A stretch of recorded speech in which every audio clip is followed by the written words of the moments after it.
The void creatures had existed since before the first stars learned how to burn. They were old in ways that understanding, ancient beings made of darkness itself. They lived in the empty spaces between galaxies, in the cold regions where light feared to travel. They had no bodies in any normal sense. They were shadows given thought, darkness given hunger. For billions of years, they watched the universe grow and change. They saw the first stars ignite and the first planets form. They witnessed the birth of countless species across countless worlds. They observed civilizations rise from mud and stone, reach for the heavens, and then crumble into dust. The void creatures never interfered with any of this. There was no need. Every species, no matter how advanced or powerful, eventually faded away. Entropy was patient, and entropy always won. The void creatures understood this truth better than anyone.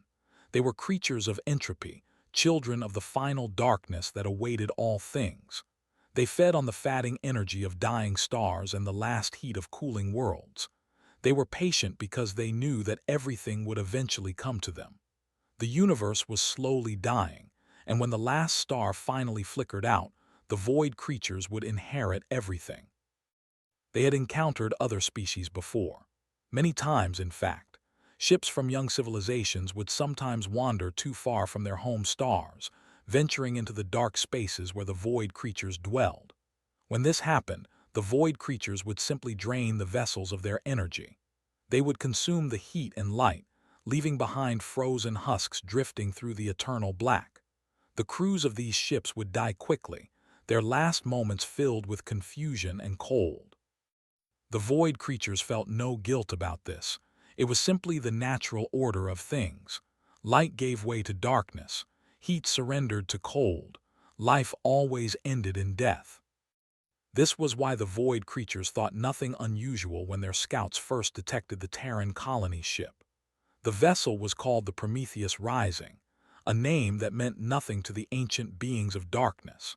It was a large ship by the standards of most species, carrying nearly 10,000 humans in cryogenic sleep, along with all the equipment needed to establish a new colony on a distant world.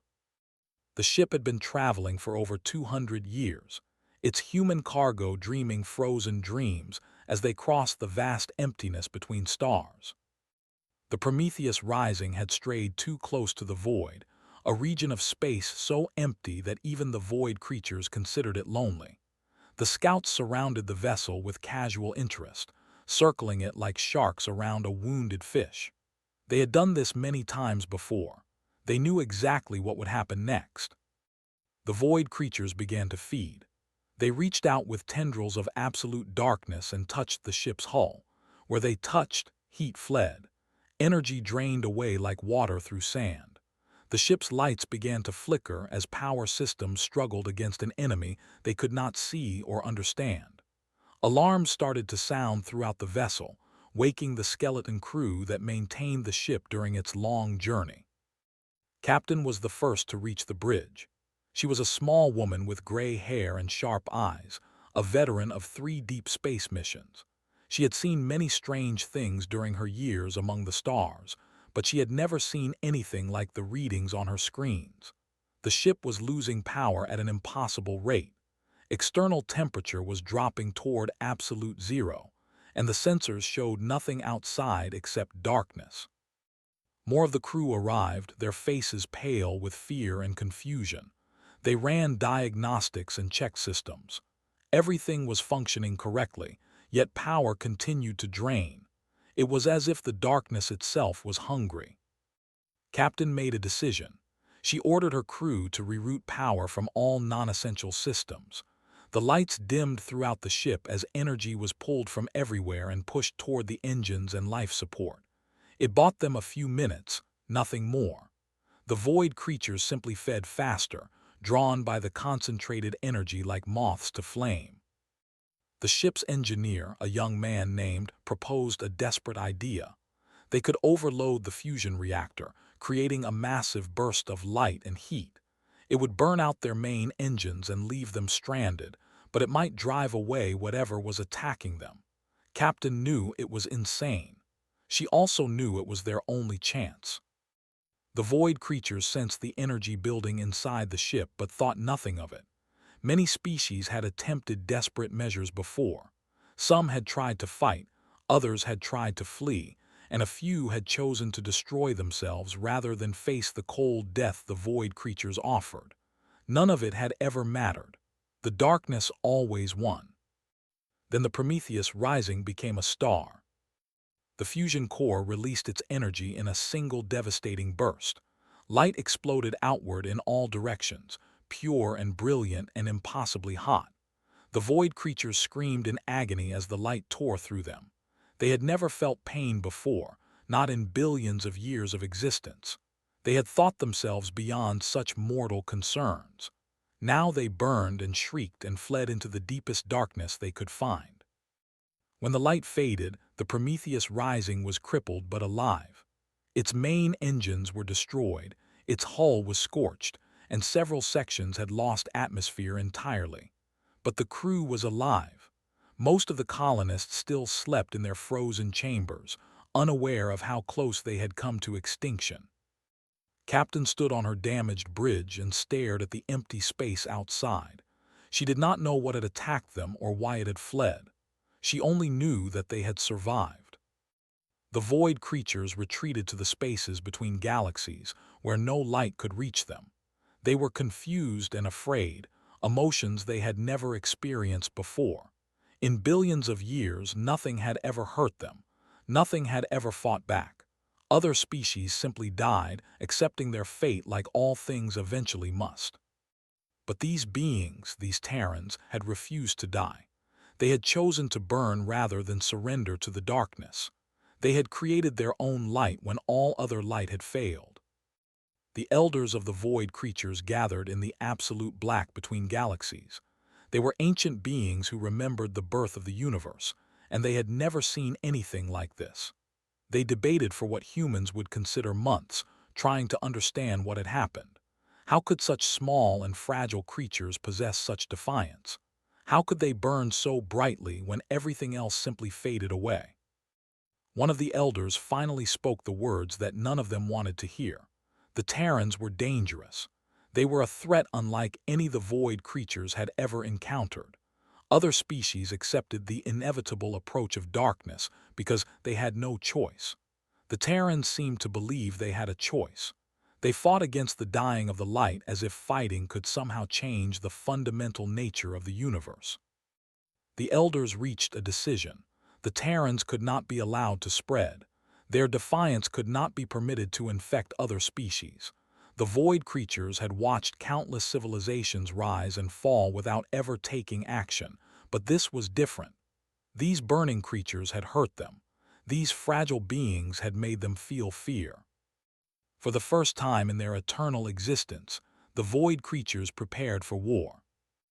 They did not understand what they were about to face. They did not realize that what they had seen on the Prometheus Rising was not an exception but the rule. They did not know that humanity had been fighting against the darkness since the first human looked up at the night sky and refused to be afraid. The void creatures had existed for billions of years, but they had never encountered anything like the stubborn fury of the human spirit. They were about to learn. Far away, on the damaged ship drifting through empty space, Captain sent out a distress signal. She told other humans what had happened. She warned them about the creatures of darkness that lived between the stars. She did not know that her warning would change the course of galactic history. The first war between light and darkness was about to begin. The news of what happened to the Prometheus Rising spread through human space like fire through dry grass. Within weeks, every colony, every station, every ship knew the story of Captain and her crew.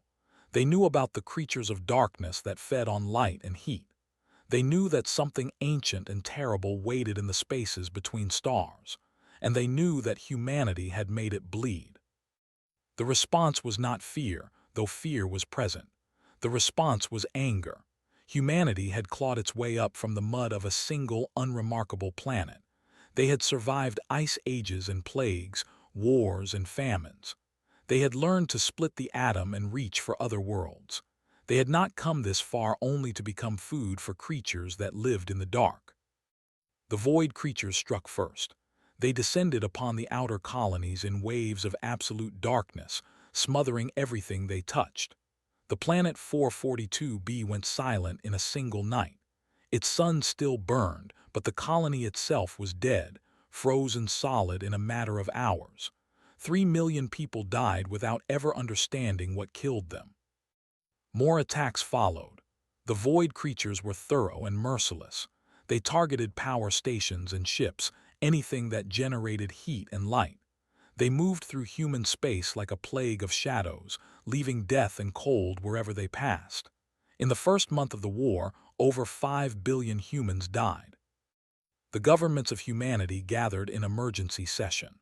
They argued about strategy and resources, about who was to blame and what should be done. Some called for retreat, for pulling back to the core worlds where human space was most densely populated.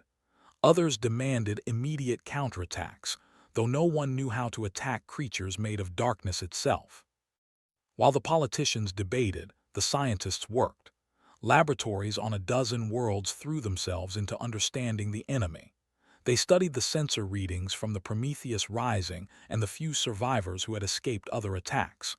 They learned that the void creatures were vulnerable to intense light and heat. They learned that the creatures could be hurt, could be driven back, could perhaps even be killed. A physicist named Dr. Sarah made the breakthrough that changed everything. She developed what came to be called a sun bomb, a weapon that compressed hydrogen into a state of near fusion, and then released it in a single devastating burst. The explosion would be brief but impossibly bright, like a star being born and dying in the space of a second. Tests showed that the light could destroy void creatures completely, burning them out of existence. The first sun bombs were deployed 6 months into the war. A void creature swarm attacked the colony on 128b, expecting another easy victory. Instead, they found human soldiers waiting for them with weapons that burned like stars. The creatures screamed as they died, their darkness torn apart by light they could not escape. It was humanity's first real victory. More weapons followed. Engineers designed ships that ran hot, bleeding light and radiation from every surface. These vessels were uncomfortable for their crews, who lived in constant brightness and heat, but they were deadly to the void creatures. Soldiers received implants that let them see in complete darkness, using sound and heat instead of light. They learned to hunt creatures that had never known what it meant to be prey. The war shifted from massacre to stalemate to something approaching equal combat. The void creatures still had overwhelming numbers and billions of years of existence, but humanity had fury and invention. Every time the creatures developed a new tactic, humans found a counter. Every world they consumed became a rallying cry for human resistance. General, the same engineer who had saved the Prometheus Rising, became the leader of humanity's military forces. He had aged in the years since that first encounter, his hair now white and his face lined with scars. But his eyes still burned with the same determination that had driven him to overload that fusion core so many years ago. Under his command, humanity went on the offensive. They built space stations that blazed like artificial suns, creating safe zones where the void creatures could not enter. They developed weapons that could be fired into the dark spaces between galaxies, burning the creatures in their own homes. They refused to simply survive and instead chose to fight. The void creatures were confused by this. They had expected humanity to break as other species had broken. They had thought that enough death and cold would convince the Terrans to accept their fate. Instead, every attack only made the humans angrier. Every colony lost was another reason to keep fighting. The war lasted 3 decades. Entire generations grew up knowing nothing but conflict, children who learned to fear the dark and fight against it in equal measure. The cost was almost beyond counting. Humanity lost hundreds of worlds and tens of billions of lives. The void creatures lost more of their kind than in the previous billion years combined. By the end, both sides were exhausted. The void creatures had retreated to the spaces between galaxies, hiding in darkness so deep that even their enemies could not reach them. Humanity held most of its remaining territory, surrounded by stations and ships that burned with constant light. Neither side could deliver a killing blow, but neither side was willing to surrender. The war had not been won, but it had not been lost either. Humanity had proven something that no other species in the history of the universe had ever proven. The darkness could be fought. The cold could be resisted. Even creatures as ancient and terrible as the void creatures could be made to bleed. General died in the final year of the war, killed when his flagship was ambushed by a swarm that had somehow penetrated their defenses. His last order was to overload the ship's reactor, just as he had done so many years before on the Prometheus Rising. The explosion destroyed his ship and every void creature for 1,000,000 kilometers in every direction. He died as he had lived, burning bright against the darkness. The war ended not with victory or defeat, but with exhaustion. Both sides needed time to recover, to rebuild, to prepare for whatever came next. An uneasy peace settled over the galaxy, broken only by occasional skirmishes in the border regions. Humanity waited and watched, knowing that the darkness was still out there, still hungry, still patient. But they also knew something else. They knew that they could fight. They knew that they could hurt the creatures that had ruled the darkness for billions of years. And they knew that whatever happened next, they would never stop burning. The darkness had met humanity, and humanity had refused to fade. 50 years passed after the last great battle of the war. Humanity rebuilt its shattered colonies and expanded into new territories. They never forgot the void creatures, never stopped watching the darkness between stars. But life continued, as life always does. Children were born who had never seen a void creature attack. The war became history, then legend, then something that grandparents told stories about. The void creatures retreated to the deepest darkness they could find, the empty spaces between galaxies where no light had ever reached. They licked their wounds and tried to understand what had happened. They had existed for billions of years without ever experiencing defeat. Now they had been beaten back by creatures who lived for less than a century, whose entire civilization was younger than some of the void creatures' oldest memories. The eldest of them, a being so ancient it remembered watching the first atoms form after the universe was born, finally decided that something had to change. This war could not continue forever. Eventually, one side would destroy the other completely. The eldest had no desire to see its kind exterminated, but it also recognized that humanity might actually be capable of doing it. These burning creatures were unlike anything the void creatures had ever encountered. The eldest reached out across the void with a message that had never been sent before in all the long history of its kind. It requested parley. The message arrived on Earth 3 months later, translated into human language through methods that scientists still could not explain. The void creatures wanted to talk. They wanted to meet with humanity's leaders and discuss the future. They promised safe passage for any delegation that agreed to come. The debate that followed was fierce. Many argued that it was obviously a trap, that the void creatures simply wanted to lure human leaders into the darkness where they could be easily destroyed. Others believed that any chance for peace should be explored, that humanity could not afford another 30 years of war. In the end, a delegation was chosen. They would travel to the edge of known space and meet with the eldest of the void creatures. Admiral led the delegation. She was the granddaughter of a woman who had died in the first attacks, and she carried that loss with her every day. But she was also a practical woman who understood that hatred alone could not protect her people. If there was a chance for peace, she had to take it. The meeting took place at the very edge of the galaxy, where the last stars faded into eternal night. The human ship hung in space, its lights blazing defiantly against the surrounding darkness. And from that darkness, the eldest of the void creatures emerged. It was vast beyond comprehension, a shadow that seemed to swallow entire star systems.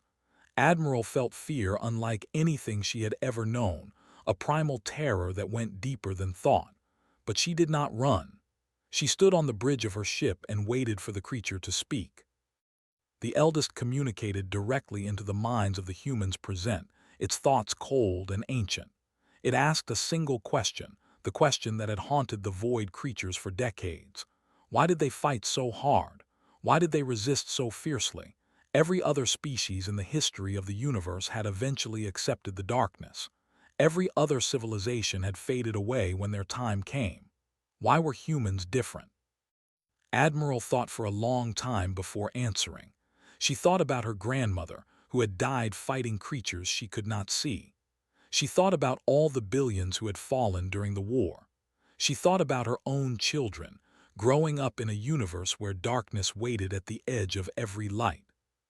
Then she spoke. Humans knew the darkness was coming. They had always known. They were born on a tiny planet orbiting an ordinary star in a universe that was slowly dying. They understood entropy and heat death. They knew that eventually, perhaps billions of years in the future, the last star would burn out and the universe would grow cold and empty forever. They knew that the darkness would eventually win. But that was exactly why they fought. Other species accepted their fate because they believed they had no choice. They saw the darkness coming and decided that resistance was pointless. Humans saw the same darkness and decided that resistance was the whole point. They did not fight because they thought they could win forever. They fought because every moment of defiance, every act of resistance, every refusal to surrender gave their existence meaning. The universe was dying. That was true, but it was not dead yet. And as long as there was light, as long as there was warmth, as long as there was life, humans would fight to protect it. Not because victory was guaranteed, but because the fight itself was what mattered. Admiral looked directly at the darkness that surrounded her ship. She told the eldest that humanity would never stop burning. They would fight until the last star died and beyond. They would carry fire into the void and light it wherever they went. They would rage against the dying of the light not because they were foolish enough to think they could prevent it, but because raging against it was the most human thing they could do. The eldest was silent for what felt like hours. It had lived for billions of years. It had watched countless species rise and fall. It had never encountered anything like this. Finally, it spoke again. It made an offer. The void creatures would withdraw. They would return to the spaces between galaxies and never trouble humanity again. They would not attack human colonies or ships. They would stay in the darkness where they belonged and wait for the universe to end as it inevitably must. In exchange, they asked for one thing. When humanity's stars finally died, billions of years in the future, the void creatures wanted to be there. They wanted to watch. They wanted to see if the humans would still be fighting at the very end, still burning even as the last light faded from the universe. And if they were, the void creatures would remember them. They would carry the memory of the species that burned into the eternal darkness that followed. Admiral considered the offer. It was strange, perhaps, to negotiate for something that would not happen for billions of years, but she understood what the void creatures were really asking. They wanted to know if humanity's fire was real, if their defiance was true, or if they would eventually fade like every other species when the end finally came. She accepted the offer. The agreement was formalized through means that humans still do not fully understand. The void creatures to the spaces between galaxies, and the attacks on human territory stopped completely. Peace settled over the galaxy, not the peace of the grave, but the peace of mutual respect between very different kinds of existence. Humanity continued to grow and explore. They spread across the galaxy and beyond, carrying their light with them wherever they went. They built great civilizations and made incredible discoveries. They had children, and generation after generation, each one taught to remember the darkness and to never stop fighting against it. Billions of years passed. Stars were born and died. Civilizations rose and fell. Humanity evolved and changed, becoming something that their ancestors would barely recognize. But they never forgot the fire that burned at the heart of their being. They never stopped fighting against the dying of the light. And at the very end, when the last stars finally began to fade and the universe grew cold and dark, the void creatures were there watching. They had kept their promise across the ages, waiting to see what humanity would do when the end finally came. They found humans still building, still exploring, still reaching for something beyond the darkness. Even as the last light faded from the universe, humanity was working on ways to create new light, to restart the cosmic fire, to keep burning for just a little longer. The eldest of the void creatures watched this and felt something it had never felt before in all its billions of years of existence. It was not quite admiration and not quite envy. It was something closer to awe. These small creatures, who lived for such brief moments, who were so fragile and temporary, had somehow found a way to matter. They had taken their short lives and filled them with meaning. They had faced the eternal darkness and refused to be afraid. They had burned so brightly that even beings as ancient as the void creatures would remember them forever. The darkness had met humanity, and humanity had not just survived. They had given the darkness something to remember for all eternity. The last human to ever exist was a woman whose name has been lost to time. She floated in a small craft in the emptiness between dead galaxies, surrounded by darkness so complete that even her instruments could not measure it. The last stars had died centuries ago. The universe was cold and empty and finished. But her ship still had power. Her lights still burned, and she was still fighting to find a way forward, to create something from nothing, to light one more fire in the void. The void creatures gathered around her, drawn by her heat as they had always been drawn to light. But they did not attack. They simply watched, these ancient beings who had waited billions of years to see this moment. The woman looked out at the darkness surrounding her. She was not afraid. Humanity had never been afraid, not really. Fear was just another thing to fight against. She spoke into the void, knowing that the creatures were listening. She told them that this was not the end. It could not be the end. As long as anything existed that remembered the light was not truly gone. As long as something burned against the darkness, even if it was only a single small flame, the darkness had not truly won. Then she activated her ship's final systems. She had been working on this for years, a device that would convert the last of her ship's mass into pure energy. It would create a flash of light brighter than any star, lasting for just a moment before fading into the eternal night. It would not restart the universe. It would not bring back the stars. It would not change anything in any practical sense. But it would prove something. It would prove that even at the very end, even when there was nothing left to fight for, humanity had chosen to burn rather than fade away. It would prove that the human spirit could not be extinguished by cold or darkness or entropy or time. The eldest of the void creatures watched as the woman activated her device. For one brief, brilliant moment, light returned to the universe. It blazed against the darkness, fierce and bright and impossibly beautiful. Then it was gone, and the darkness was complete. But the void creatures remembered. They would always remember.